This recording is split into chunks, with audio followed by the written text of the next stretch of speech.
a certain someone has had a major life milestone this week as we record this. Is that right? Yes. Who could it be now? I wonder, if only we had a professor here to tell us. Well, I had my birthday. That's right. Okay. Okay. I didn't know it was a milestone, but I guess every birthday is a milestone, That's- especially as we get older, because, Yeah, it's like you survived another year. right, exactly. Good job, especially these days. I know, but we've talked about our birthdays on past episodes before, and definitely wanted to put it out there. Happy birthday. Thank you so much. We had such a lovely time actually earlier today for my birthday. That's right. We had these obscenely small sub sandwiches. They were quite small, but it was perfect for my appetite, which means you're probably starving. No, I did have some food earlier Oh, okay. because as we record this, this is grocery day, and I usually have a couple of snacks that have turned out to be healthy as of late. But like we're talking like boiled eggs and cottage cheese and all that stuff. Yeah. But You get excited when you get the food in. I know that it's like I can eat cottage cheese. That's how old I am. I get excited for cottage cheese. Yep. That is really something that old people do. Yeah, yeah. Well, that is actually kind of a something I picked up from my mother back in the day because when I was a kid, she used to eat cottage cheese a lot, and it wasn't until later that I found out that her dad worked at a place that actually made cottage cheese, a dairy. Whoa. Yeah. So I can imagine that for her, it was kind of a way for her to relate to her father, and I guess in a way for me to relate to her. It's something that she ate to. It's good comfort food, really, because it's like quick. You just put a couple spoons into a bowl, eat it up, and then you're done. You don't have to do anything special with it. I mean, I'm sure there are people out there who maybe have like a little bit of parsley they put on top or something stupid like that, but it's just good to eat. It's really good to eat. I actually really love it. And it's one of the most proteinaceous foods. Yes, lots and lots of protein, but that kind of does tie in with what we are going to be talking about again today. But let's welcome our friends first. Welcome, everybody. Hello. This is Tim the Nerd, and joining me is the birthday girl herself, Professor Aubrey. This is Friends Talking Nerdy, and in honor of Motherhood Month on Friends Talking Nerdy, we are going to be talking about some of the tropes that you see in entertainment as it relates to mothers, and we will also be having a conversation as to how those tropes can sometimes be a negative on the long-term side of things because people end up expecting the tropes that they see in their entertainment to be something that happens in real life, and that is rarely the case. Yeah, I mean, probably some of the bad tropes happen more than the good tropes. Yeah, tropes can and do definitely happen. Let's be honest. They're a trope for a reason, but it's kind of like that example I used the last time we recorded about, the times that it's announced on the news that a major crime has happened on public transit.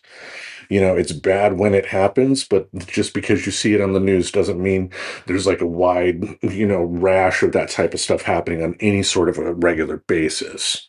Sure. Yeah.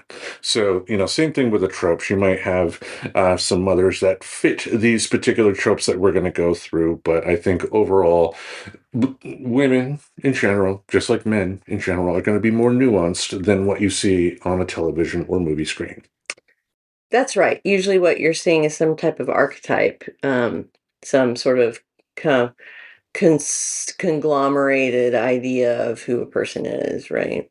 Right, right. I mean, because at the end of the day, motherhood is one of the most repeated themes in storytelling. You can go back centuries and hear different stories about, different mothers, good or bad. Oh, I bet millennia. A human's most important relationship is with their mother, right? You wouldn't survive to reproductive age if you didn't have a good relationship with your mother. Yeah, didn't Norman Bates say that? The boy's best friend is his mother.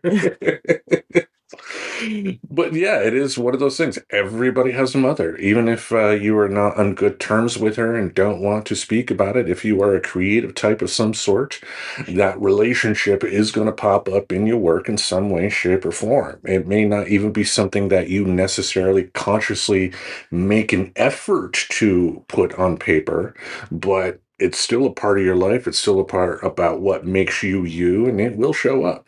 For sure. And like I said, these are just sort of conglomerations of the idea of a type of person, right? Some archetype of motherhood. And, they're not 3D characters for the most part. Like, you don't see mothers as primary characters. And you can think of examples where they were, for example, terms of endearment. I'm sure there are others, but that's the one that springs to mind. Yes, written by Larry McMurtry, the guy who did Lonesome Dove. Really? Yeah. Wow. And he wrote that before he wrote Lonesome Dove, didn't he? I don't know the timeline, but the fact that, a guy that you associate with like cowboy roughneck stuff in terms of the Lonesome Dove story is responsible for the most chick flick type of movie, for lack of a better phrase. It says something about his quality It of. was great drama. It wasn't just a chick flick. Well, It wasn't a rom-com. It was a drama I know. that appealed to many different genders of people. Okay. Yeah. I believe James L. Brooks was associated with that, if I'm not mistaken. I could be wrong. But anyway, that's not anything I'm going to stop the recording for to find out. So, but But you know what I'm talking about. The mothers become symbols of motherhood rather than real characters. exactly. I mean, especially, with some of the, like sitcom mothers whose names we'll bring up. There's only so much depth you can get in a character in a sitcom. There are some great actors in sitcoms who can bring out some great material, but sitcoms are kind of two-dimensional on purpose, Hmm. and which means that the characters do end up becoming symbols. But we're also going to be discussing how these tropes can shape expectations around parenting, gender, emotional labor, and identity. That's right, because even though they're symbols of a ideal, whatever that ideal is, when you see them in media, you assume that that's how people actually live, or you can assume that, right? And Yeah, you judge yourself based on that. yeah, in a lot of ways, it's like kids who grow up watching movies or TV shows about what it's going to be like in high school, and then you get scared to be the freshman. And then by the time you're a freshman in high school, you realize that all the stuff you saw on TV was not going to happen in real life.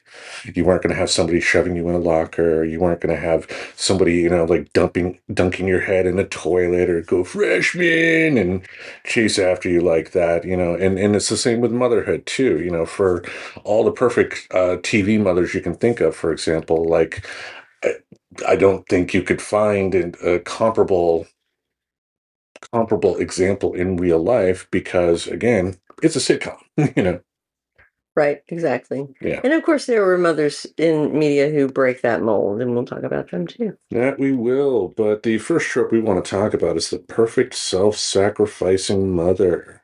And the description for this is that we're talking about a mother who's endlessly patient, she's nurturing, and she gives everything for her family. She rarely has flaws, personal ambitions, or emotional breakdowns, just the perfect type of thing you want to see in a woman, right? Hmm. They're often portrayed as morally pure and emotionally wise, and a lot of times they're used as a plot device, never having her own storyline. Yeah, I mean, I think this is one reason we get to the Bechdel test, right? Is that the mothers are never primary characters. They're used as plot devices. I mean, I think we could point out places where that's absolutely true. For example, in Pride and Prejudice with Mrs. Bennet, if you're familiar with that, like she's used to push the characters in different directions throughout the novel. Yeah, and to be fair, I mean, every single story is going to have a character like that. It's just it becomes a problem when a certain group of people always get that type of role forever and ever. Right. Because yeah, not every white male person is going to be the protagonist in every single story. Sometimes they will just be the side character. And like same with mothers. They can be good mothers, but anyway, you get my point there. You get my point there. But why do you think audiences find this type of trope comforting? Well, I think because it's the perfect portrayal of motherhood, right? It's the mother we all wish we had. The mother that gets up at 6 a.m., builds fire, cooks different breakfasts for people, and goes to work, comes home, goes to the grocery store, cooks all the food. You know what I'm saying? Like, Has everything done. Like some examples we can toss out are Molly Weasley from the Harry Potter series, Marmee March from Little Women, that's right. Elastigirl from the Incredibles movies, and the mother from Little House on the Prairie. Absolutely. And I mean, I think Marmee March is a great example, and that she's definitely a self-sacrificing mother. The story is set in the Civil War, and the father is away as a chaplain for the Union Army, and he has given their fortune away to an unfortunate friend, and so she's left with no money during the Civil War in New England, and she has 4 daughters, and so she has to adapt to that, and she teaches them, to be basically perfect people. Yeah, I mean, same with Molly Weasley. We'll put the disclaimer up there. J.K. Rowling is a garbage human being, blah, blah, blah. We all know this stuff, but I think we can have the conversation about this character since a lot of people are familiar with the major talking points of this particular story. Molly Weasley, whether it be in the books or in the movies or on the upcoming TV show, always seems to have it on the ball. Breakfast, lunch, and dinner made at the same time every single day.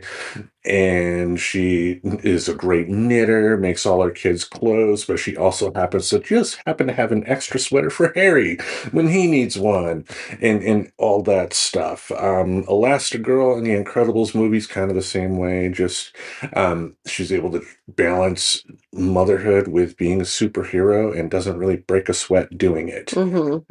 For me, I think why people find this comforting is that even if you have your own issues with your own mother, I think people like the idea of having a mother figure in their lives. For people that have been, like ostracized by their family, for instance. Let's just take an LGBTQ person. If they've been kicked out by their conservative family, they're going to have what is termed a found family. Their friends become their family, and often there will be a mother type in there because I think people do crave that idea of having a mother figure in their life. Now, it is an unrealistic expectation, and it's unrealistic to expect anybody to do this, much less a mother. Like if you're a mother with 3 kids, you're not going to be as composed as the mothers that we mentioned in this particular story. Like, that doesn't mean you're going to be screaming and yelling all the time, but you will be a lot more frazzled by the end of the day. It's not going to be as perfect as it makes it seem on the big screen or on television. Yeah, of course. Yes, and another thing too is that the emotional labor that these female characters go through in these stories is a lot of times invisible because, like, if you knew a Molly Weasley in real life, for example, like, she would be on the ball as a mother and you would respect that, but she would still have her own issues, right? Because she's a person. Right. And the fact that stories don't take the time to dive into their emotional development. They're just expecting them to, they're filling the role. I mean, I think you kind of said it with the Pride and Prejudice example. It's like they're a character that moves other characters to the parts of the story where they need to be to advance the story. Right. And that is kind of sad in a lot of ways. Now, does that mean every single story needs to have an emotionally complex person for every single character? By no means, because again, sometimes tropes are there for a reason. A trope is not necessarily a bad thing. The bad part comes when creatives fall back on that too often. Well, and when it becomes an expectation in reality.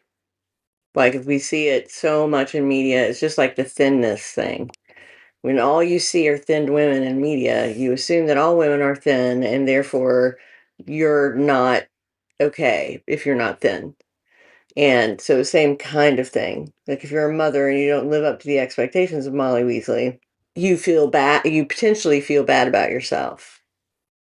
Which, yeah, is a shitty thing. That shouldn't happen. I mean, because if you take a look at the example you just brought up of beauty, like beauty is in the eye of the beholder. Like there are plenty of skinny women that are beautiful, but there are also plenty of women that are plus size that are beautiful as well.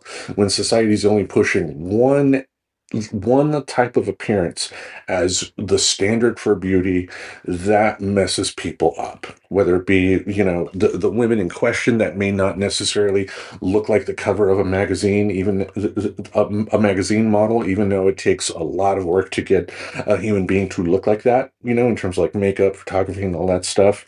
But in terms of like the beauty thing, it can mess like people up that are attracted to those type of women. If they think only one type of physical form is beauty, they're missing out on so much more. Sure. And another thing too is that these stories tend to have fathers that are rarely held to the same standards. Like Oh, like like George, when? like the was it his name George Weasley, Molly Weasley's husband? Mm-hmm. He was presented more as airheaded, absent-minded type of guy, good natured, good-hearted guy. He's a hero. Nutty professor kind of character. Something like that, yeah. And if Molly did half the stuff that the father does in those books, it's like, yeah, we wouldn't have the same opinion of her. It's just that when he does it, it's cool somehow, Mm-hmm. and that is something to consider, I think. Well, yeah, and I mean, I think that men in reality are not held to the same standard as women. So, Explain. well, in parenthood, it's the mother's job ultimately. The mother is viewed as completely responsible by society for who her children are. Lots of other things. Yeah, again, it's like depending on the type of story that's being told, like again, I don't expect every single story being told, whether it be for a TV show or movie or a short you see on YouTube, to have, 100% emotionally complex characters. Sometimes tropes are there for a reason, but, if anything, I think people should challenge themselves more, whether it be if you are the creator yourself, put more effort into making the characters more complex. And if you were just a consumer of the art in question, search out something to where the mother has a bad day or the father is expected to, not to be held to somewhat of the same standards as the mother. It's like challenge yourself. Sure, Yeah. great idea. Yeah. Anything else you want to say about the self-sacrificing mother? No. Okay, then. I We'll go on to the next. mean, to me, it's the most common one, right? It's the one that we are recognize the most, I think. Yeah, yeah. Like, especially for, I think, our demographic, the Gen X folks, Yeah, because, like, I think another name we could have tossed on there was Claire Huxtable from The Cosby Show. yeah. I mean, she was a lawyer, but she kept the house clean, food in the bellies, and all that stuff, and didn't seem frazzled. You would think a doctor and a lawyer would have, like, a housekeeper of Mhm. some sort to be able to do everything that they did, but no, Claire Huxtable did it all. And, yes, I'm sure there are women in her position in real life that can do everything that she does, but with that many kids in the house, on top of the type of career that she has, I can imagine that woman in question being a little more frazzled than what Claire Huxtable was in the Cosby Show. Yeah, especially at those ages. Yeah, Anyway, the next trope here, the overbearing helicopter mother. Yes. And Yeah. this, is more of a millennial thing, Or zillennial. or zillennial, yeah, Do you know what a zillennial is? between Gen Z and millennials. No, Gen X and millennials. It's Oh, between like 74. If you're born between 74 and 80, you fall like at the tail end of Gen X, but at the very start of millennials. So it's kind of like the best of both of those generations all at once. the best of. Yes. Yeah, Yeah. not the worst of. Exactly. Yeah. So these moms came sort of after I was already grown up, and these are the helicopter mothers, right? The hyper involved mothers who are obsessed with their children's choices. And if you think about 80s movies, it is a plot device in some movies where it's like finding the child some type of care or some type of education is a huge plot device. And the mother being overbearing about it is one of the parts of the story. Yeah, a lot of times when you see it, it is often played for comedy or, tension in a comedy. I mean, because some examples we can toss out here are Beverly Goldberg from The Goldbergs, Lois Wilkerson from Malcolm in the Middle, and Mrs. George from the movie Mean Girls. Um, all played kind of two-dimensionally, like I forgot the actress's name, but the mother, Lois Wilkerson from Malcolm in the Middle, she's great at what she does, but if you watch that show, you would agree, I think you would agree with me that her portrayal of that character is more on the two-dimensional scenery chewing side. Mm-hmm. Because that's a funny thing. Like when we watch something that I like compared to watch something that you like we discovered that like you like more grounded performances and I like more outlandish scenery chewing performances. And I think that would be something that you would point out almost immediately if you watched an episode of Malcolm in the Middle. Which again, she gives a great performance, but if she were a real life person, you would probably loathe her. Uh-huh. Yeah. Sort of like Roseanne, but we'll get to her later. Oh yeah, yeah. Keep the ambient away. But a lot of this type of behavior too, whether it be something you see on a screen or in real life, is usually motivated by fear, anxiety, or attachment. And that begs the question: where does protection of your children become control?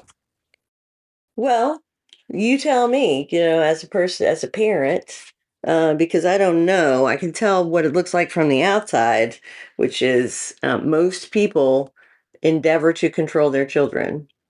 You mean very few parents who really care about the autonomy of their children and letting their children do things that are not harmful, even if they're not what you want them to do. Like raising my children was definitely different than what it was like for my mother raising like me and my sister, for instance. Because like me and my sister, like I was a latchkey kid starting at age 10. You know, and we were able to survive. The house didn't burn down. We were able to, eat and all that stuff because that was the beginning era of microwave ovens, Mm-hmm. for instance. But I know, like in my kids' generation when they were young, growing up, the general mood among parents was that you did have to have more control because the world felt like it was more dangerous. It wasn't the type of world to where your kid could be out till like the sun goes down and you have to wait for your mom to scream out the front door, "Come home now!" Which, we may have been the first generation of parents that was true for. Because I remember being sent outside to go play. And I don't think people do that anymore. I don't think they do either, but I also think they're making that choice for reasons that aren't necessarily based in any sort of reality. I think it's they, I mean, because if you think about it, our generation was the first that was raised under the 24-hour news cycle, RIP Ted Turner. Um, and, for news like that, they want you to keep coming back and keep coming back. And the way they can do that is talk about all the bad stuff that happens in the world. Yeah. It's like that Bill Hicks bit when he talked about, is it normal to watch CNN for, I don't know, 16 hours out of your day? If you're watching, it's like war, famine, death, AIDS, homeless, recession, depression. And then you look out your window and it's crickets chirping. And again, I think that kind of goes along with the example I gave of, violence on public transit. Like it happens. Bad stuff can happen to your kids. But I think a lot of people are, doing the mindset of people that decide they don't want to use public transit anymore because of a story they saw. Instead of, looking at the actual statistics and being like, hey, I'm still pretty safe doing this, just like my kids would be pretty safe if they played outside. I think it's just a change of mindset. But I think also, too, as a parent, you do have that feeling on the inside of you want to be able to protect them as much as you can. You just have to fight that urge to micromanage their lives to a point to where they can't be kids, if that makes sense. Yeah, or even as young adults, like people have to make their own choices. And it comes from, like you said, fear and anxiety and attachment issues. And that anxiety of motherhood is a trope in it of itself. And, that sort of mother who's constantly nervous that something bad is going to happen to their children.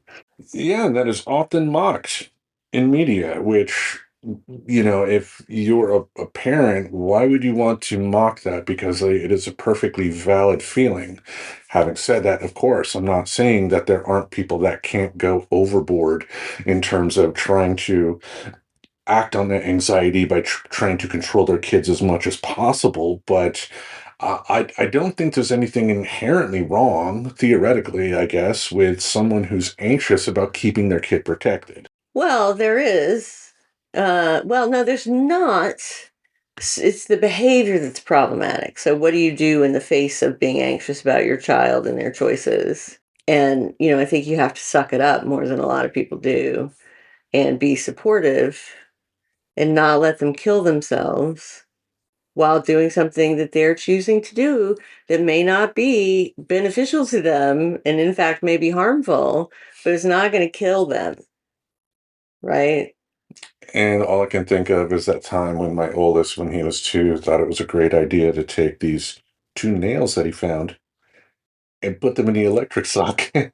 Which you always hear about kids doing. Yeah, yeah, he learned the hard way. Because Yeah, like out of nowhere, we just heard some crying, and then I ran upstairs to his room and saw the nails in there, and like, it was because sometimes with kids, when they learn a lesson like that, you don't really have much to say as a parent afterwards right, because they're not going to do it again. right. Generally, I'm sure there are some kids that would be like, "Oh, it didn't work the first time. Let's try it again." you know? Yeah, But thankfully in my case, it didn't happen again. But there is a balancing act. Like it's like parents are going to have that anxiety because the world being what it is, you never know what type of people your kids are going to meet. You never know what type of experiences they're going to have. It's just you do have to come to a realization at some point as a parent that you are not going to be able to always be there for your kid to make sure they make the right choice. right. Sometimes they're going to make a bad choice and they have to learn from that. Hmm. Well, any other thoughts on overbearing helicopter mother? No, I mean, I think they have, bad impacts on their children in similar ways to the absent father, right? Which is another trope, right? The father who's just completely gone, like the one in Little Women, or that are emotionally distant. Yeah, like Al Bundy. Yes, exactly. Yeah. Well, Speaking of Al Bundy and his wife, next you have. Yeah, the next trope we have here is the wine mom slash frazzled chaos mother. This is the exhausted mom who survives through sarcasm, caffeine, and alcohol jokes. It is a modern sitcom staple, and it's often portrayed as overwhelmed but lovable. Some of the examples we can give are Claire Dunphy from Modern Family, a show I'm surprised you never really got into. No. Christy Plunkett from Mom, garbage show. Kate Pearson from This Is Us. I've never watched that show, and from what little I have seen of it, I know it's not something I would want to watch myself. And then, of course, Roseanne from Roseanne before the Ambien. Before the Ambien, yes. Yes. And, she was a mom that people said, "Oh, it's a real portrayal of mother." It wasn't really. Like, most people don't have a sarcastic mother like that. I remember when Roseanne came out, that was a must watch show in my house because my mother absolutely loved Roseanne. And I think it was a situation with her. And I think I can speak safely that, other women probably felt this way too. It's like she wanted to be that, but she wasn't that, Uh-huh. in terms of being, sarcastic, but still in control and all that stuff. I think, Roseanne was a character that was a lot more representative of what was out there for women in the United States at that particular time. But again, because it was presented in sitcom form, there was only so far that they could go with that character. It was still very much two-dimensional compared to, what you would get from, even something today. I mean, that is kind of like the beauty of streaming is that you do have a lot more options out there in terms of ways stories can be told. Because when Roseanne first came out, that was still in the height of monoculture, Yep. which we don't have anymore. And, yeah, so not having monoculture around, I think, is in a way kind of weird for people in our shoes, Mhm. but I see it for the younger generations out there as kind of a good thing as well because they don't necessarily have to, you know, think that those tropes are real, Also, too, I think it does kind of speak to the commercialization of mom burnout. You do have a lot more stories out there of moms that are getting frazzled in, TV shows or movies or in Or stuff commercials. or commercials. Yeah, because back in the day for commercials, if it was like like Clorox or something like that, the mother was always smiling and happy and la la la la Right, la. like, "My children came home with really muddy, terrible clothing with grass stains. I love it. I love doing their laundry, so I'm going to do it as well as possible with the best products." And now today's mothers in commercials probably have a flask they're hiding. Right. It begs the question too of when is humor positive when talking about stuff like that, and when is it normalizing unhealthy coping mechanisms? What's a great example of that is, that I hadn't thought about actually is Absolutely Fabulous. Are you familiar with that show? Definitely familiar, yes. Okay. So this is the drunk mother, basically, drunk all the time, who the child parents. I think that's a good example of humor because it was so over the top. Like, it would be hard to look at that and say, I want to be like that person because they were portrayed it's sort of in the reality that you would see them in real life, which is that they looked pretty fucked up. And I think with comedy, what people have to keep in mind is that the joke is in the exaggeration. I think George Carlin kind of commented on that, in one of his stand-up specials. And like the closer the story gets to something that you would actually see in real life, I think that's the more to where you want to sit back and question whether that is good. I'm not saying it should be banned or anything like that, but it's like you can watch something and then think about it afterwards and think, yeah, that was pretty problematic. I don't want to, be like that in real life myself, Right. And I think it's something to keep in mind when you are watching stuff, right? hmm Even social media. Yeah, because even with social media, we've talked about it on previous episodes in Motherhood Month, the Reverend Tracy and I, about how there are times with social media feeds to where it seems like people are having the absolute best times of their lives, when that's in reality, all they are giving you is the good things that are happening. They're not telling you, hey, my kid, like threw up on me and broke the TV today. Right. It's all about, something that they, Look how cute he is. yeah, something like that. If you had a more nuanced understanding of what life was like for some of these people, and especially like social media influencers and stuff like that, then maybe you'd have more information to base an opinion on than you did beforehand. Sure. Yeah, absolutely. Well, how about we go to the next trope? Sounds good. So the next trope is the cold or emotionally distanced mother. Yes, the mothers that are often portrayed as emotionally unavailable, critical, or detached, and often used to explain protagonist trauma. And some of the examples that you can find in pop culture are Emily Gilmore from the Gilmore Girls, Joan Crawford from Mommy Dearest, and Mother Gothel from Tangled. And if you listen back in our archives, the Reverend Tracy did recently do a little bit of a deep dive on a Too Long Didn't Listen episode about the Gilmore Girls. Why do you think the media frequently uses moms to symbolize emotional damage? Well, I think a lot of times emotional damage comes from mothers. I mean, I think there's some realism to the incredible impact that mothers have on their children. That doesn't mean that children who have absent or otherwise inappropriate mothers can't be successful adults. It just means that it's harder. Agreed. Agreed. And I think too that there can be some double standards. Like, distant fathers are viewed in generally as being strong, while distant mothers are viewed as monsters. Yeah. I mean, if you look at Don Draper, his kids loved him and thought he was the greatest thing ever, and he was really terrible. Or look at Indiana Jones and the Last Crusade Mm, with his own father. Like Henry Jones Sr. Made a comment that, like that Indiana Jones left home just when he was becoming interesting. mm, He admitted that he didn't relate to his son, who we know as Indiana Jones.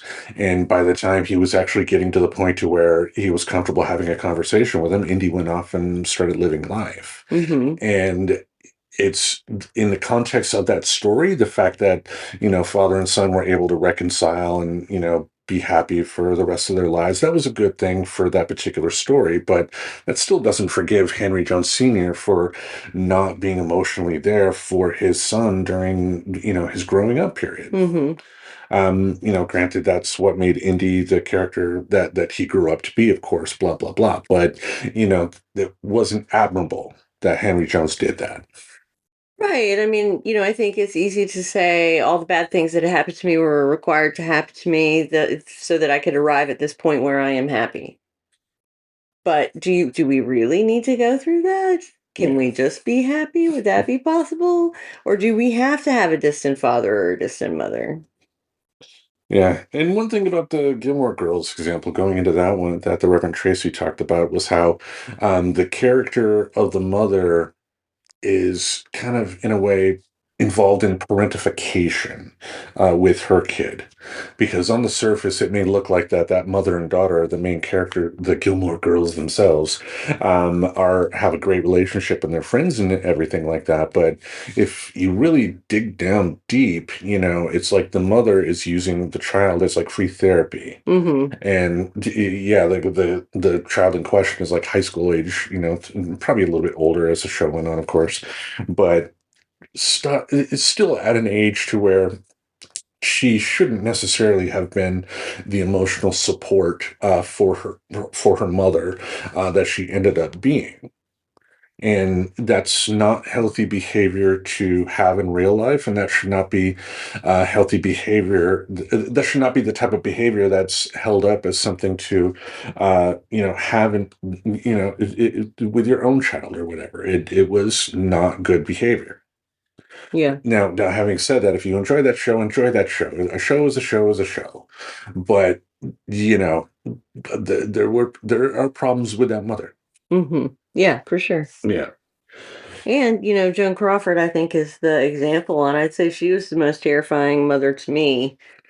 It's so scary, right? Like, Yeah, I mean, the most blatantly abusive mother, I think. for that portrayal, it's always weird. Like, on the one hand, I think the victims should be able to tell their stories, but on the other hand, if the person they're telling the story about is no longer around to publicly come out and say, "Well, that didn't happen. X, Y, and Z happened," it's uncomfortable, those types of stories, if that makes sense. That's not to say that I think Joan Crawford was an angel by any means. By all accounts, she may not have been to the scenery chewing level that Faye Dunaway portrayed her in that movie, but it was close. Yeah, But I've always had a problem with stories like that, if that makes sense.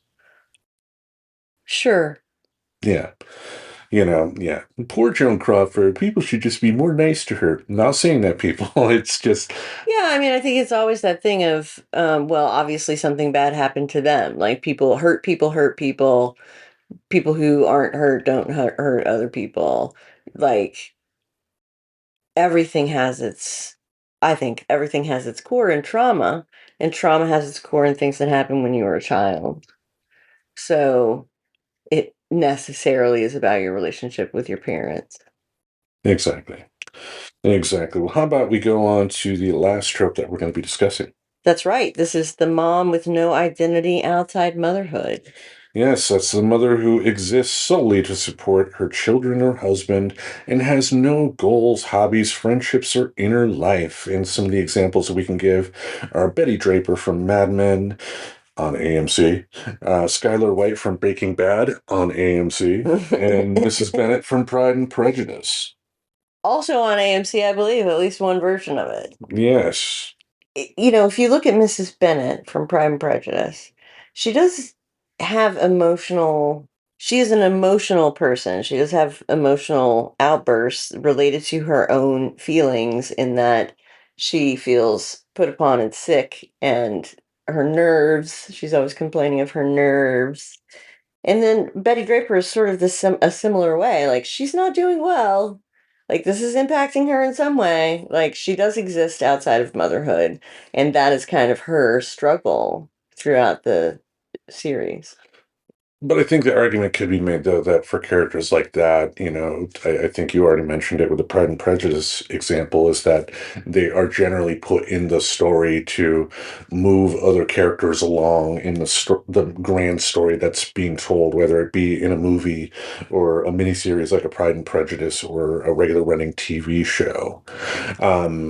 Which it's like, yeah, like even like I've known plenty of stay-at-home mothers over the years, and a large portion of their life is, yeah, maintaining the house and making sure everything runs smoothly, but there's more to their life than that. Mm-hmm. And I think that's what the media tends to kind of not focus on when they are telling these stories. Now, obviously, with like a 1 hour TV show, there's only so much you can do within that 40 plus minutes minus commercials that you have to tell that story. Yeah. Or in a movie, the 90 minutes to 2 hours that you have to tell that story. You're not going to be able to go into every single nuanced thing that happens to these characters, but in a way, it does erase individuality from women after motherhood. It's like they give birth, and all of a sudden, their lives mean nothing after that. The only thing that they're there for is to make sure their kids are, good citizens and blah blah blah down the road, which is a part of parenthood, but you can still be you and accomplish all that as well. Yeah.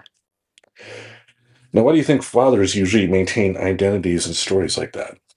Well, the same reason that they get to be in charge of everything is because they're in charge of everything. It's the patriarchy. No, exactly. It's the patriarchy. Like I mentioned, have been mentioning too, throughout, I do think modern shows are beginning to challenge some of these tropes that we've discussed here. The beauty of streaming services compared to the monoculture of just regular TV channels or cable TV is that we have a lot more options now to get entertainment out to people. So that means there's a lot more nuanced stories that we can tell. And I think one positive that you can say is that I think people are trying to get more from the characters in stories than they have in the past. It's not as two-dimensional as it was in the past. Like even stuff like sitcoms, for example, are a lot different than back in the day for like Three's Company, for instance. Sure. Three's Company, funny show, but like if that show came out today, I don't think it would get past the pilot. What do you think about Good Times on this? Because the mother on Good Times seemed to be, the self-sacrificing mother, but she also wasn't a one-dimensional character. She But seemed like a more realistic portrayal of motherhood. But as we talked about in our archives, when we talked about Eric Monte and that show, that was something that the cast had to vehemently fight for. Mhm. Because for as much as positive that Norman Lear did by helping put that show on the air, he did make the mistake of having too many, in this case, white people in the room trying to tell stories about black people. Mhm. And a lot of the stories that the white people wanted to tell were kind of the sensationalized stuff that happens to everybody, but was not something that should have been told, I guess, for a black family in the 70s, if that makes sense. Uh-huh. Because they would have just continued on with the, negative stereotypes that people had at that particular point, which a lot of people sadly still have today. Yeah. But anyway, but to your point, yeah, like that character was a lot more nuanced than like Carol Brady, for instance. Carol Brady was maybe there are women in that are Mormon that could possibly be like a Carol Brady, but even then, I mean that was just more of a joke than me trying to say that is for real. I think Carol Brady is not realistic in any way, shape, or form. No, Yeah. clearly not. And I think too, the more we talk about these tropes too, it does talk about the importance of showing mothers as complete people. Just because if you go out of your way as the creator of this stuff to give more depth to the characters in question, you're just going to have a better story, period. Yeah. You're going to have more stuff that you can tell stories about and have fun with. I think the main thing would be if you are writing, like if you're a part of a TV show, you're a writer on a TV show and you're writing something for a mother. Like I think a guy can write a script that involves a mother, but involve women in what In the you're. character development Yeah, process. yeah. Like the times I've written female characters in stories I've written, I've made sure to have women in my life read it over and give me critiques. Like even something as simple as like, would a woman say something like this? Mhm. Yeah, I think DEI, that is the benefit of DEI is that when it comes to creation of stories like this, you're going to hear different viewpoints because there's only so many viewpoints I have as just a white male, and hearing how life is like for in someone else's shoes can not only make me a better person, it can make me a better writer as well. Interesting. Yeah. Lastly, we want to talk about why these harmful tropes matter. because, as we said, there's some truth in these tropes, for every fictional character that we've listed for the tropes that we've mentioned here. People can probably think of someone in their own personal life that somewhat fits that. But entertainment can shape expectations of real motherhood. And I think too many people, and I've been guilty of this myself, don't take that into consideration when they're living life. They want to think that a mother is going to be like Claire Huxtable or something like that, when Claire Huxtable again was a two-dimensional sitcom character from the 80s and not a real life human being. Exactly. And as a real life human being, these kinds of unrealistic portrayals create feelings of guilt and shame for not living up to those standards when those standards are completely fictional. Exactly, exactly. And they can also affect, your mental health, your parenting expectations, gender roles, workplace perception of mothers, and public judgment of women. Because again, if using like the beauty example, if we do that with mothers in these tropes here, if people have a particular idea of what motherhood is like, but that idea is just simply based on, the entertainment that they consume and not based on anything factual in real life, that is putting women in a very bad negative spot. Absolutely. Now, why are good moms in media often self-destructive? Like, media can shape people's perceptions. The idea of what a good mom should be can be harmful to moms in the sense that, like the Carol Brady instance. Even today, you will still have people saying Carol Brady is a good mom. There should be more moms like Carol Brady, when in fact, no, Carol Brady didn't exist. Uh-huh. It's a character on TV. Uh-huh. And, if you put a real life human in the position that Carol Brady was in and ask her to manage, she can more than manage. I'm not saying that, but it's not going to be Carol Brady. Carol Brady's a fictional character, a two-dimensional fictional character. She's not real. That's right. And she is endlessly nurturing. And that is what the pressure is when it's like, you should be more like Carol Brady. It's you should be more perfectly nurturing. Which can be hard to have as a parent when your kid like throws a football through a window and breaks it. You're going to be pissed. Yeah, You're not going to nurture your kid at that particular point, and also you're going to have bad days to yourself. These harmful tropes impact people. They can impact people who choose not to become mothers as well. I think that's probably true. There aren't a lot of female adult characters who are not mothers. Well, I mean, yeah, like the Meryl Streep character, The Devil Wears Prada. Was she a mother in that movie? I don't think so. Okay, yeah, I never watched it. I never did either. Yeah, it is Meryl Streep though, so you got to think, Probably more complex character. complex and nuance and all that wacky stuff.